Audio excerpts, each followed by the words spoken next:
Bitch, intro mo na, bitch. Ayan, tayo tatlo.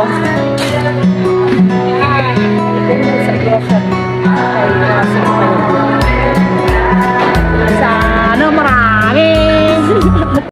Ilan pa nga katahatsoy. So for today's video guys is nandito tayo ngayon sa Jumbo General The Oo. So for today's ganap nga guys is pang-grocery ko sila. So let's go! So yun na nga mga katabatsoy, panibagong video at panibagong laklak na naman. So for today's video nga guys, nakikita nyo dito kami ngayon sa groceryhan dito sa Jumbo General The Oo branch. At napakasaya ng aking mami dito dahil lang sabi ko sa kanya mag-grocery tayo para sa tindahan nyo ni Papa dahil nagkaroon ako ng blessings. Kaya naman tara, sabi ko sa kanya mag-grocery siya at pumili siya ng mga gusto niya at kung ano pa ang kulang sa kanyang tindahan. And guys, after ito guys is mag Starbucks kami. Ay hindi, coffee. It's giving. It's giving.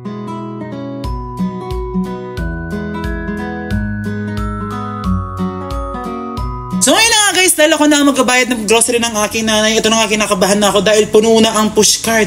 At nang katapos niya mamili, ito na nga guys, pinali na. Ito na ang pinaka-final. Hindi lang nangangatog ang aking puso at ang aking tuhod, kung hindi pati ang aking wallet at ang aking bulsa. At bilang anak nga guys, isa napakasarap ng feeling at saka napakasarap talagang makita na natutulungan natin kahit sa maliit lang na bagay ang ating mga magulang.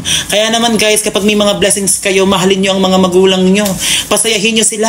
Kaya ibigay nyo lahat sa kanila dahil hindi na sila pabata, dahil patanda na nga sila. Kaya maraming salamat guys sa suporta. At guys, sana dumayo pa tayo mga katabatsoy. Please like, please share, and follow on my Facebook account. So yun nga mga katabatsoy, dito tayo ngayon sa Jumbo General. So ayan guys, di ko alam kung pwede mag-video dito pero bibilisan ko na. So yun guys, so kapag may pagkakataon na pwede nyo i-treat yung mga magulang nyo, i-treat na sila dahil hindi na sila pabata, patanda na silang lahat. Kaya hanggat kaya natin, hanggat meron, pasayahin na natin sila. So yun mga katabatsoy, bye!